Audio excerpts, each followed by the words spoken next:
Sudhanshu.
Sir लोगो side कीजिए ना। हाँ 1 मिनट कर रहे हैं बस, नेटवर्क कनेक्ट कर रहे हैं, थोड़ा इसलिए ब्लर आ रहा है।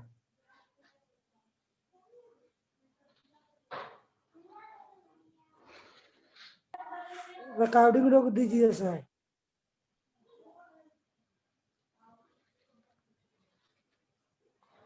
वो कटवा के निकलवा लेंगे रिकॉर्डिंग।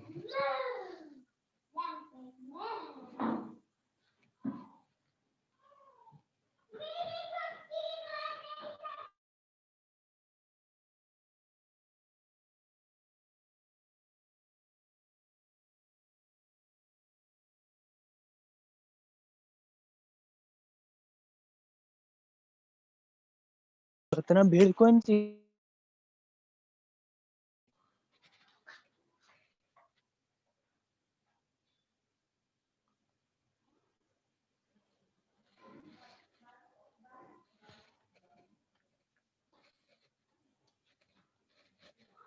अब ठीक है, आ रहा है क्लियर?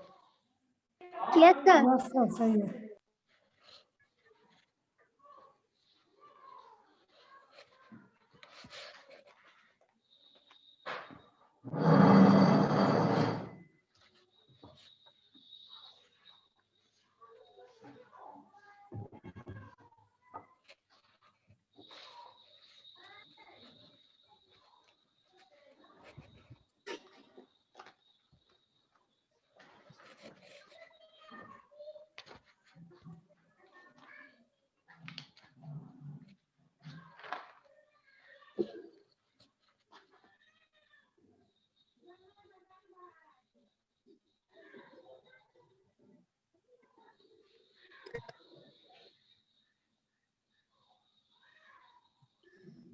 सर थोड़ा साइड हो जाइए।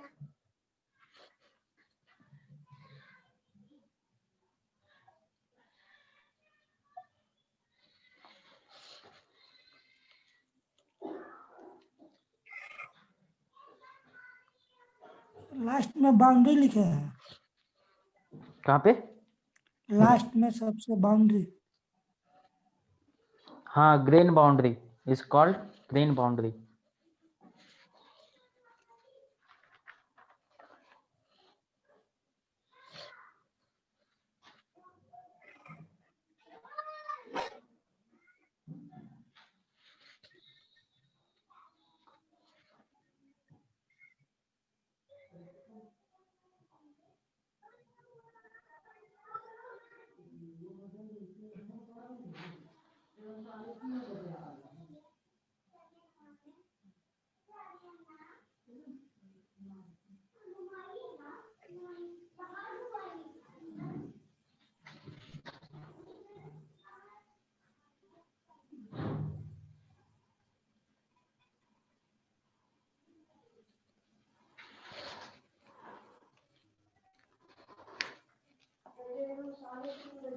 हो गया नोट?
थर्ड वाला फिगर के नीचे क्या लिखे हैं सर? कोर्स ग्रेन है, ठीक है, कोर्स ग्रेन।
ठीक है, तो कलम समझा दिए थे ऑलरेडी। कोर्स ग्रेन जो होता है वो स्लो कूलिंग करने से अचीव होता है।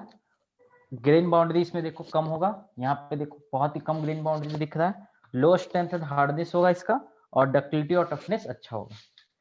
फाइन ग्रेन में जस्ट उल्टा हो जाएगा।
ठीक है, नोट हो गया।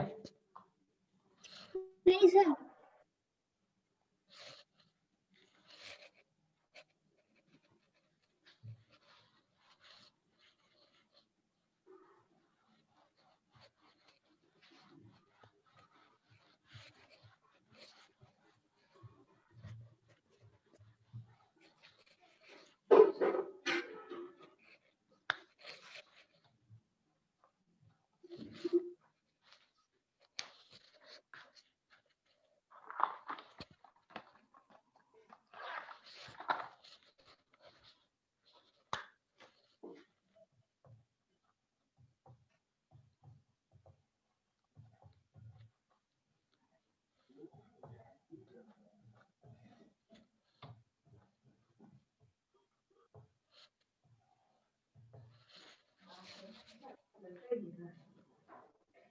की करे रे?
ठीक है, नेक्स्ट हम लोग को समझना है रिक्रिस्टलाइजेशन टेम्परेचर क्या होता है, तो इसको नोट कर लो, उसके बाद हम समझाते हैं क्या होता है।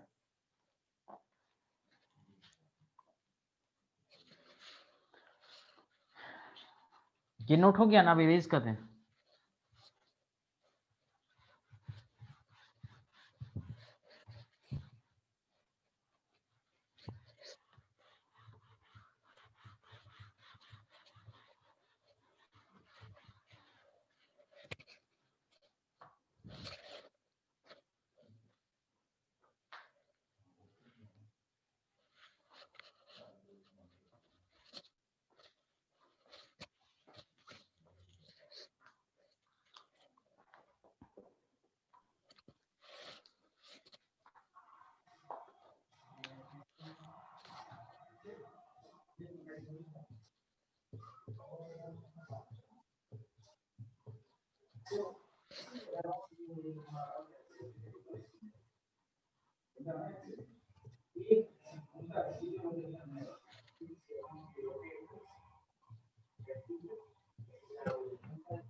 ठीक है, देखो रिक्रिस्टलाइजेशन टेम्परेचर क्या होता है। Recrystallization is a process through which old और डिफॉर्म्ड ग्रेन्स, ठीक है, ओल्ड ये जो पुराना या फिर डिफॉर्म्ड ग्रेन्स होगा of a crystal are converted into new spherical grains. ठीक है, एक नया स्फेरिकल ग्रेन बनेगा और जिस टेम्परेचर पे ये फेनोमेना होगा उसे हम लोग बोलते हैं रिक्रिस्टलाइजेशन टेम्परेचर। ठीक है, मेटल्स के लिए generally 0.5 times the melting temperature होता है और एलॉयज के लिए 0.3 to 0.4 टाइम्स मेल्टिंग टेम्परेचर होता है। होता क्या ये देखो, जैसे कोई भी हम लोग प्रोडक्ट तैयार करते हैं मटेरियल का, ठीक है, तो उसका एक अपना क्रिस्टल होगा, उसमें एटम्स का एक पार्टिकुलर अरेंजमेंट होगा। जैसे कि एज्यूम कर लेते हैं कि ये हमारे कोई पार्ट है, ठीक है, इसमें मेटल कुछ इस शेप में है, मेटल का प्लेसमेंट।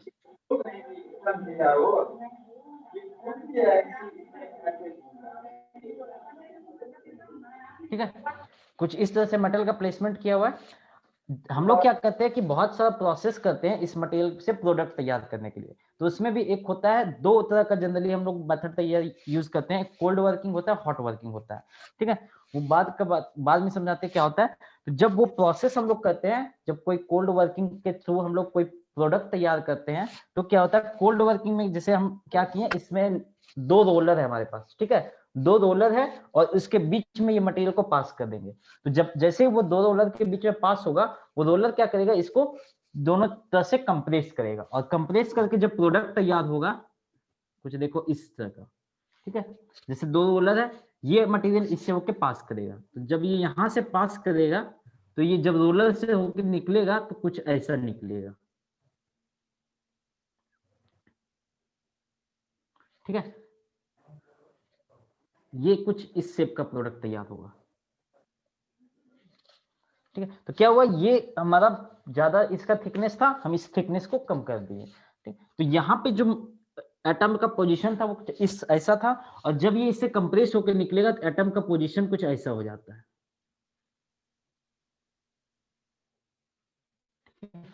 तो यहाँ पे हम क्या बोल रहे हैं, देखो हमारा न्यू ग्रेन कैसा था, स्फेरिकल, लगभग अप्रॉक्स स्फेयर जैसा था, लेकिन जब ये निकला तो इसका देखो स्फेरिकल शेप चला गया, ठीक है, ये इलिप्टिकल टाइप का हो गया।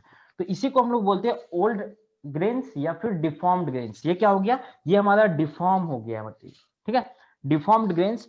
तो हम लोग क्या करते हैं, ये जो ग्रेन्स होता है इसका अपना कुछ डिसएडवांटेजेस होता है, तो हम लोग चाहते हैं कि वापस इसको हम इस ग्रेन में कन्वर्ट कर दें, ठीक है। तो उसके लिए हम लोग क्या करते हैं, इसमें का एक आरएक्स टेम्परेचर होता है, रिक्रिस्टलाइजेशन टेम्परेचर, वहां तक हम लोग इसको हीट कर देते हैं, और हीट करने के बाद उसको फिर धीरे धीरे कूल करते हैं, तो वापस ये इस ग्रेन में आ जाता है, इस ग्रेन साइज में आ जाता है। तो वही यहाँ पे हम बोल रहे हैं recrystallisation process through which old और डिफॉर्म्ड ग्रेन्स, ठीक है, ये हमारा ओल्ड या फिर डिफॉर्म्ड ग्रेन्स है, ठीक है, ये हमारा डिफॉर्म्ड ग्रेन्स है,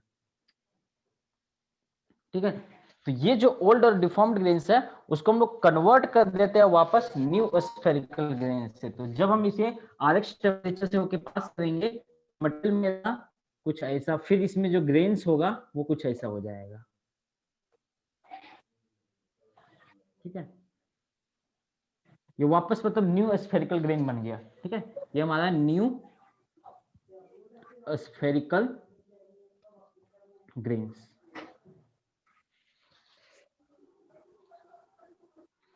तो ये रिक्रिस्टलाइजेशन टेम्परेचर हर एक मटेरियल का अपना फिक्स होता है, ठीक है। जैसे कि स्टील की अगर हम बात करें तो स्टील के लिए रिक्रिस्टलाइजेशन टेम्परेचर है वो 400 टू 700 डिग्री सेंटीग्रेड होता है। अलग अलग कंपोजिशन होगा स्टील का, तो अलग अलग टेम्परेचर होगा, ठीक है। तो 400 से 700 डिग्री सेंटीग्रेड तक अगर हम स्टील को हीट कर देंगे, मान लो हम स्टील का एक कोई प्रोडक्ट तैयार किए कोल्ड वर्किंग से, ठीक है, इसको हम लोग बोलते हैं कोल्ड रोलिंग। कोल्ड रोलिंग क्या होता है, दो तरह का प्रोसेस होता है, एक हॉट वर्किंग, ठीक है। कोल्ड वर्किंग जिसमें हम लोग वर्किंग जो करेंगे वो आरएक्स टेम्परेचर जो हमारे रिक्रिस्टलाइजेशन टेम्परेचर है उससे नीचे हम लोग उसमें प्रोसेसिंग करेंगे, ठीक है। और हॉट वर्किंग क्या होता है, रिक्रिस्टलाइजेशन टेम्परेचर से ऊपर हम लोग प्रोसेसिंग करते हैं। तो कोल्ड रोलिंग जब हम लोग करते हैं तो क्या होता है, ये मटेरियल ओरिजिनल मटेरियल था, हमारे स्टील बना हुआ है, ठीक है। स्टील में ग्रेन्स कैसा था, यहाँ पे स्फेरिकल ग्रेन्स था, ठीक है। जब ये हमारा डिफॉर्म हुआ कोल्ड रोलिंग प्रोसेस के थ्रू तो इसका ग्रेन्स क्या हो गया, डिफॉर्म हो गया, ठीक है। इसमें स्ट्रेन आ जाता है, स्ट्रेस आ जाता है, ठीक है, ये इलोंगेट हो गया है, ये ग्रेन यहाँ पे इलोंगेट हो गया, इसके अंदर स्ट्रेस आ जाएगा। तो उस स्ट्रेस को हटाने के लिए हम लोग क्या करते हैं, इसका जो ग्रेन है इसको वापस हम लोग स्फेरिकल ग्रेन बनाते हैं। वो कैसे बनेगा, इस मटेरियल को अब हम क्या करेंगे, एक रिक्रिस्टलाइजेशन टेम्परेचर होगा, जैसे कि स्टील का 400 से 700 होता है, हम लोग इस टेम्परेचर में इसको हीट कर देंगे, ठीक है, इस मटेरियल को हीट कर देंगे, उसके बाद इसको धीरे धीरे कूलिंग होने के लिए छोड़ देंगे, तो ये वापस ऐसा शेप को एक्वायर कर लेगा, ठीक है, ग्रेन हमारा ऐसा हो जाएगा।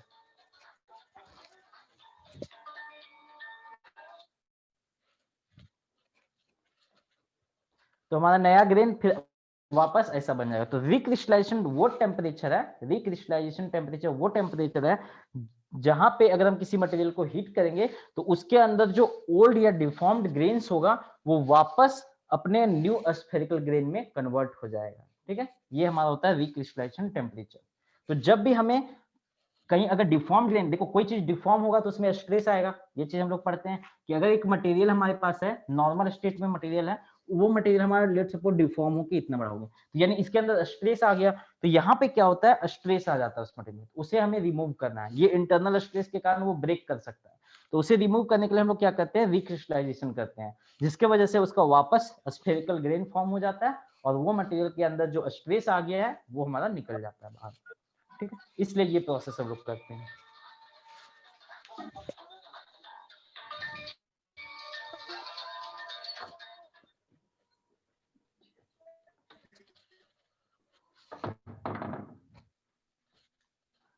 क्लियर है? कोई दिक्कत है इसमें तो बताओ। देखो प्योर मेटल के लिए रिक्रिस्टलाइजेशन टेम्परेचर 0.5 TM होता है। जैसे आयरन के लिए अगर हम बात करें तो आयरन का मेल्टिंग पॉइंट कितना होता है 1539, उसका हाफ कर दो, वो हो जाएगा आयरन का रिक्रिस्टलाइजेशन टेम्परेचर। उसी तरह लेकिन एलॉय के लिए जो रिक्रिस्टलाइजेशन टेम्परेचर होता है वो 0.3 to 4 टाइम्स मेल्टिंग पॉइंट तक रेंज करता है।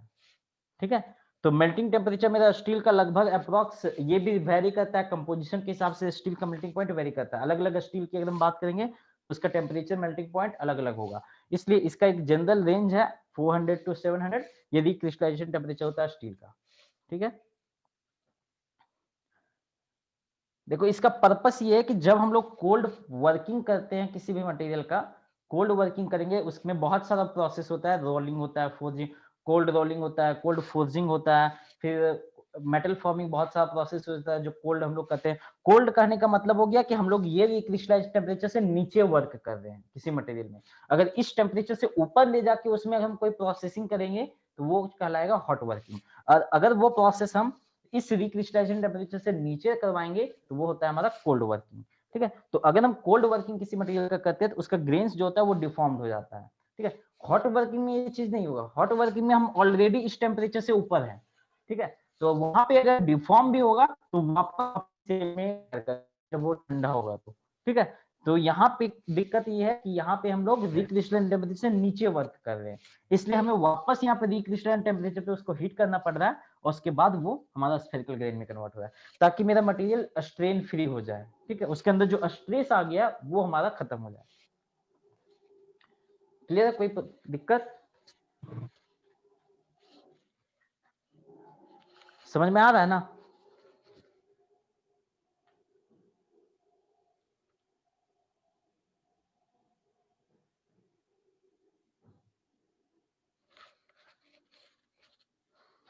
कोई दिक्कत है तो बोलो, समझ में आ रहा हो तो।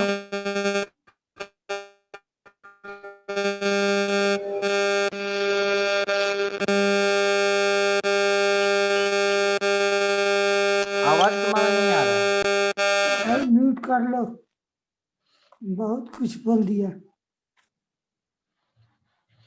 अपना सेटिंग ऑफ कर दीजिए तभी आपका आवाज आएगा। कहीं ज्वाइन करते हो आपका मतलब आवाज क्लियर नहीं होता है।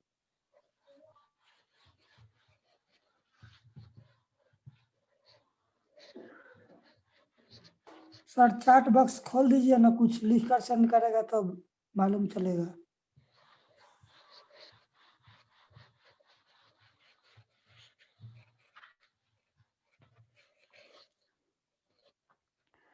ठीक है, अब हम लोग, ये हमारा बेसिक था कुछ।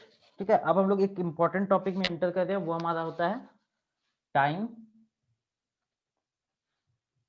टेम्परेचर, ट्रांसफॉर्मेशन,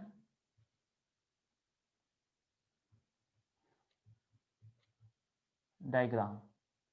ठीक है, ये डायग्राम एक्चुअली में होता क्या है ये समझ लो पहले, उसके बाद दिखाएंगे ये डायग्राम कैसा होता है। हम लोग क्या करते हैं, कोई भी अगर हीट ट्रीटमेंट किसी भी मटेरियल का अगर फेज चेंज करना, स्टील का जनरली हम लोग यहाँ पे स्टील का देख रहे हैं। ठीक है, तो अगर हमें स्टील में कोई प्रॉपर्टी चाहिए, ठीक, स्टील का कोई प्रॉपर्टी इंप्रूव करना है, तो उसके लिए हम लोग क्या करेंगे, इसका हीट ट्रीटमेंट प्रोसेस करेंगे। हीट ट्रीटमेंट क्या होता है, हम लोग एक पार्टिकुलर टेम्परेचर तक हीट करते हैं। सबसे मेन पर्पस होता है इसको उस टेम्परेचर तक हीट करो जहां पे ये ऑस्टेनाइट बन जाए। ठीक है, ऑस्टेनाइट फेज में कन्वर्ट हो जाए। ठीक है, रूम टेम्परेचर में मेरा स्टील है, उसको हम इतना टेम्परेचर तक हीट करेंगे कि ये ऑस्टेनाइट फेज में कन्वर्ट हो जाएगा। अब हम लोग क्या करेंगे, जब ये ऑस्टेनाइट फेज में कन्वर्ट हो जाएगा उसके बाद हम इसका कूलिंग करेंगे। ठीक है, और जब हम लोग इसका कूलिंग करेंगे तो इसमें फिर क्या होगा, फेज फॉर्मेशन, फेज बनेगा। ठीक है, अलग अलग टाइप का फेज बनेगा। अब जैसा हम कूलिंग करेंगे वैसा फेज बनेगा। ठीक है, कौन सा फेज बनेगा वो हम लोग देखेंगे। ठीक, ऑस्टेनाइट जिस जिस कंपोजिशन का स्टील को हम लोग हीट करके उसको कन्वर्ट करेंगे वैसा फेज बनेगा। फेराइट बनेगा या पार्लाइट बनेगा या सीमेंटाइट बनेगा, या फिर और नया नया कुछ फेज होता है वो हम लोग देखेंगे। तो कौन सा फेज बनेगा, उसके बाद कैसा ग्रेन बनेगा वो इस पे डिपेंड करेगा। ठीक है, तो हम लोग वही यहाँ पे ये टाइम टेम्परेचर ट्रांसफॉर्मेशन डायग्राम बनाता है कि जब हम ऑस्टेनाइट को कूल करेंगे, पहले हम स्टील को क्या किए, हीट कर दिए इतना टेम्परेचर तक कि वो मेरा ऑस्टेनाइट बन जाएगा। ठीक है, ऑस्टेनाइट कब बनता है, जब हम लोग 725 डिग्री सेंटीग्रेड से ऊपर चले जाते हैं, क्योंकि 725 डिग्री सेंटीग्रेड तक मेरा लोअर क्रिटिकल टेम्परेचर होता है, उसके ऊपर ही मेरा ऑस्टेनाइट एग्जिस्ट करता है। आयरन कार्बन डायग्राम में ये क्लियर होगा। 725 डिग्री सेंटीग्रेड से ऊपर मेरा ऑस्टेनाइट एग्जिस्ट करता है। तो हम लोग क्या करेंगे, 725 डिग्री सेंटीग्रेड ऊपर हीट करेंगे, उसके बाद जब वो ऑस्टेनाइट में कंप्लीटली कन्वर्ट हो जाएगा, उसके बाद हम लोग उसका कूलिंग करेंगे धीरे धीरे, और उसके बाद जब कूलिंग करेंगे तो देखेंगे कि ऑस्टेनाइट कैसे कन्वर्ट हो रहा है, कैसे डिकम्पोज हो जा रहा है, ठीक है, किसी दूसरे फेज में ऑस्टेनाइट कैसे कन्वर्ट हो रहा है, हम लोग ये चीज यहाँ पे देखेंगे, ठीक है। तो यही डायग्राम, ये जो डायग्राम है ये बताता है कि ऑस्टेनाइट मेरा किस टेम्परेचर पे ट्रांसफॉर्म हो जाएगा किस फेज में, ठीक है। ऑस्टेनाइट हमारा किस टेम्परेचर पे किस फेज में कन्वर्ट होगा, किस फेज में ट्रांसफॉर्म होगा, वो हम लोग यहाँ पे देखेंगे, और कितना टाइम लगेगा उसको कन्वर्ट होने में, ठीक है। तो इसलिए इसको बोला जाता है टाइम टेम्परेचर ट्रांसफॉर्मेशन डायग्राम। किस टेम्परेचर पे ऑस्टेनाइट किस फेज में ट्रांसफॉर्म हो जाएगा और कितने टाइम में ट्रांसफॉर्म होगा, ये हम लोग देखेंगे, ठीक है।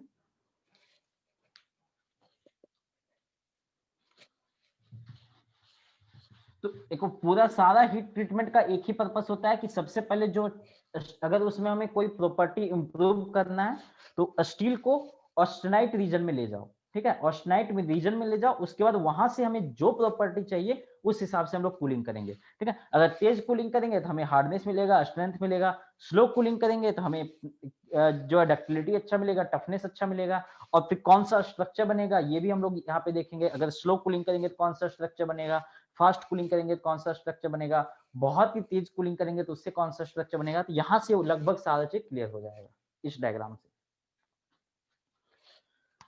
तो देखो ये डायग्राम क्या होता है, सबसे पहला जो इस डायग्राम में है वो है हमारा दो एक्सिस हम लोग लेंगे, एक साइड हम लोग लेंगे परसेंटेज डिकम्पोजिशन, ठीक है,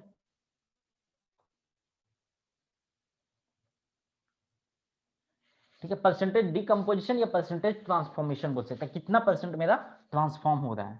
और सेकंड हम लोग देखेंगे, और इस एक्सिस के अलावा हम लोग क्या रखते हैं, यहाँ पे टाइम रखेंगे, ठीक है। इधर हम लोग देखेंगे परसेंटेज डिकम्पोजिशन, देखो ये यहाँ पे रिप्रेजेंट करेगा 0% और ये रिप्रेजेंट करेगा 100%। मींस जब हम लोग करेंगे कि ऑस्टेनाइट को जब हम स्टील को ऑस्टेनाइट रेंज में ले गए, उसके बाद जब हम उसको कूल करने लगे तो 25 डिग्री सेंटीग्रेड के जैसे ही नीचे हम लोग लाएंगे ऑस्टेनाइट मेरा कन्वर्ट होना स्टार्ट होगा। तो कन्वर्ट होना 0% ऑस्टेनाइट किसी फेज में कन्वर्ट हो गया, पार्लाइट में कन्वर्ट हो गया, फेराइट में कन्वर्ट हो गया, सीमेंटाइट में कन्वर्ट हो गया, कितना परसेंट, 10%, 20%, 30%, इस तरह से 100% कम। यहाँ पे मतलब कंप्लीट मेरा जो ऑस्टेनाइट था वो फेराइट या फिर जिस फेज में हम चाहते हैं उस फेज में कन्वर्ट हो गया, ठीक है। तो ये यही रिप्रेजेंट कर रहा है, ठीक है। यहाँ पे 100% ऑस्टेनाइट है, जैसे जैसे हम लोग ऊपर जाते जाएंगे मेरा ऑस्टेनाइट कन्वर्ट होते जाएगा किसी दूसरे फेज में।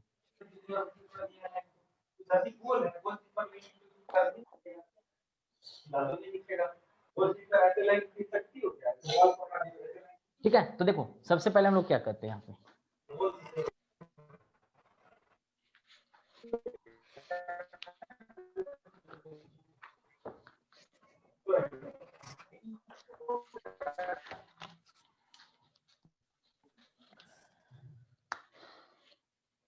हम लोग क्या किए, एक स्टील को लिए, देखते जाओ हम लोग क्या करते हैं। कोई भी हम एक सपोज यहाँ पे हम मान लो इयोटेक्टोइड स्टील को लेते हैं, सबसे पहले ये सबसे इजी है, ठीक है। इयोटेक्टोइड स्टील को लेते हैं, इयोटेक्टोइड स्टील का कंपोजिशन क्या होता है, 0.83% कार्बन, ठीक है। यानी कि हम एक स्टील लिए इयोटेक्टोइड स्टील, यानी कि उसमें कार्बन का परसेंटेज कितना, 0.83%। अब हम क्या किए, इस स्टील को 750 डिग्री सेंटीग्रेड तक हीट कर दिए, ठीक है, हीटेड टू 750 डिग्री सेंटीग्रेड, 750 तक हीट कर दिए। अब हम लोग इसे कूल करना स्टार्ट किए। तो सबसे पहले हम क्या किए, फर्स्ट कूलिंग किए अप टू, सबसे पहले हम लोग 700 डिग्री सेंटीग्रेड तक कूलिंग किए, ठीक है। मींस 750 से हम कूल करना स्टार्ट किए, जब उसका टेम्परेचर 700 डिग्री सेंटीग्रेड पहुंचा तब हम लोग क्या देखते हैं, देखो कुछ ऐसा कर्व हमें अचीव होता है, ठीक है, ये कुछ कर्व अचीव होगा। इसका कहने का मतलब हो गया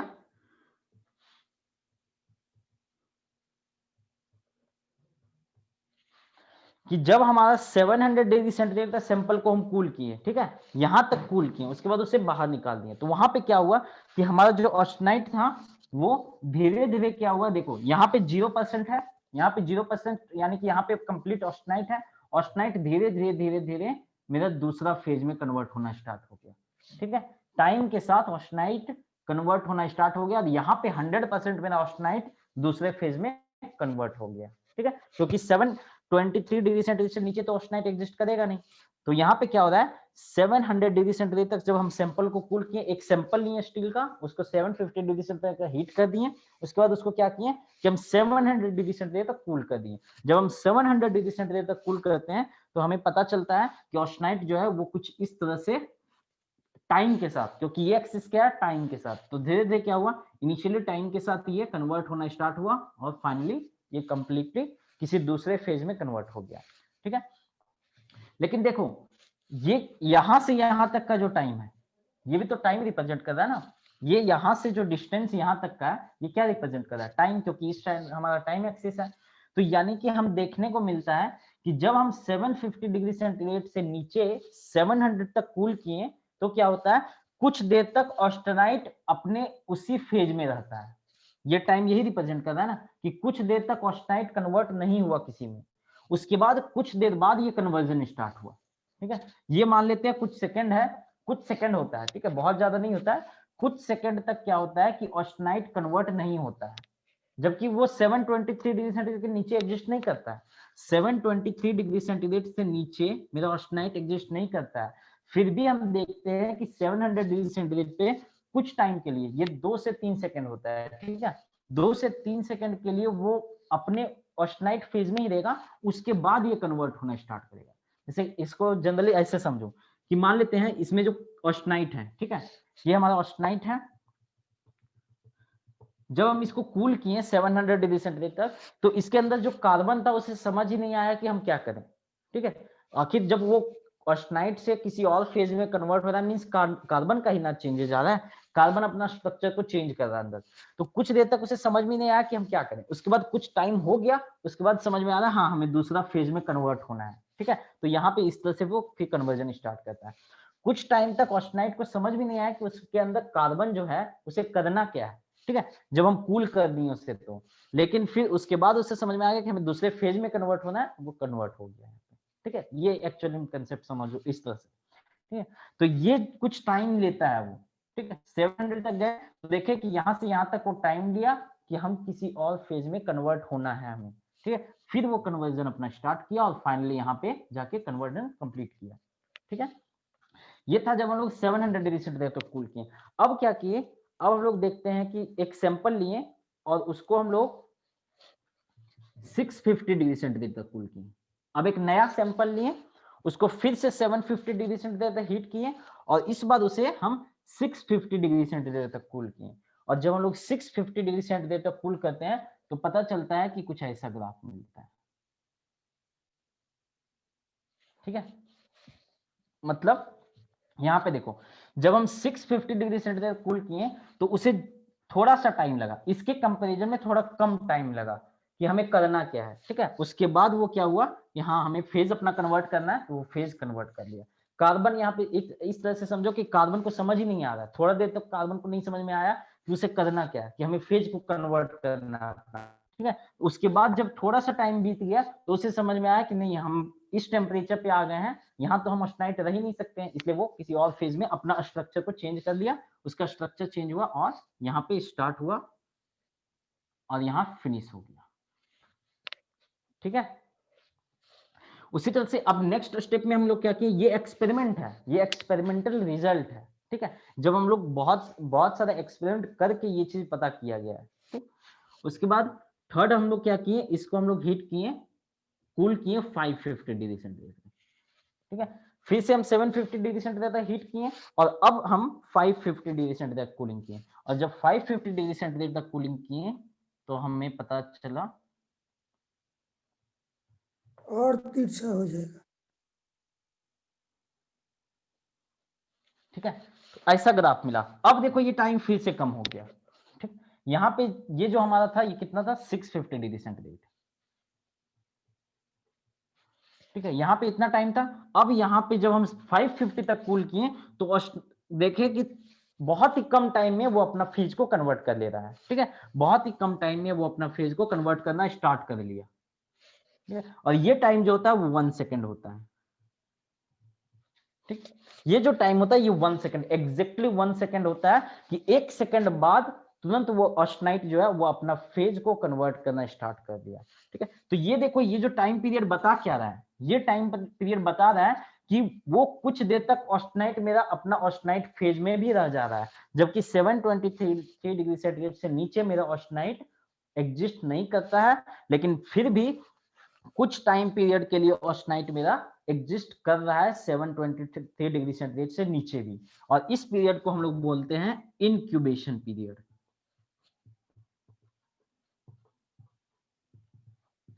इनक्यूबेशन पीरियड क्या होता है कि ये वो पीरियड है, वो टाइम पीरियड है जहां ऑस्टनाइट जो है रूम टेम्परेचर अपना 723 डिग्री सेंटीग्रेड से नीचे भी कुछ टाइम के लिए एग्जिस्ट करता है।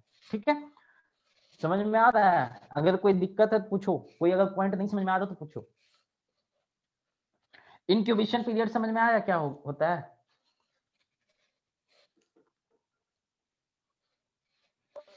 सर कूलिंग कर दिया और तुरंत उसको वाटर में डाल दिए तो? देखो वो बाद का बात है, हम लोग कैसे कूलिंग कर रहे हैं, अभी बस इतना समझो हम लोग कूलिंग कर रहे हैं। ये हम लोग जस्ट ये ग्राफ कंप्लीट करेंगे, उसके बाद हम लोग समझेंगे कि अगर हम वाटर में डाल के कूलिंग कर रहे हैं तो क्या होगा, अगर हम एयर में कूलिंग कर रहे हैं तो क्या होगा, फर्नेस में कूलिंग कर रहे हैं तो क्या होगा, ऑयल में डाल के कूलिंग कर रहे हैं तो क्या होगा। ठीक है, यहाँ पे बस अभी इतना समझना है कि हम कूल कर रहे हैं उसे। ठीक है, कि कैसे कूल कर रहे हैं वो नहीं समझना है, हम किसी भी प्रोसेस से कूलिंग करें ये यही अचीव होगा। ठीक है, ये क्योंकि कूलिंग से रिलेटेड चीज नहीं है, ये केवल डिकम्पोजिशन है कि डिकम्पोजिशन मेरा कैसे हो रहा है, कैसे मेरा ऑस्टनाइट किसी दूसरे फेज में कन्वर्ट हो रहा है टाइम के साथ। ठीक है, तो पता चलता है कि जब हम लोग इसको हीट किए, अब देखो 723 से नीचे तो ऑस्टनाइट एग्जिस्ट करता ही नहीं, ये तो हम लोग ऑलरेडी आयरन कार्बन डायग्राम में देख चुके हैं। लेकिन जब एक्सपेरिमेंट किया गया तब देखा गया कि जब हम लोग 700 डिग्री सेंटीग्रेड तक कूल करते हैं तो कुछ देर तक ऑस्टनाइट जो है एग्जिस्ट करता है 700 डिग्री सेंटीग्रेड पे। ठीक है, कुछ देर तक एग्जिस्ट करता है, उसके बाद वो कन्वर्जन अपना स्टार्ट करता है और फाइनली फिनिश हो जाता है।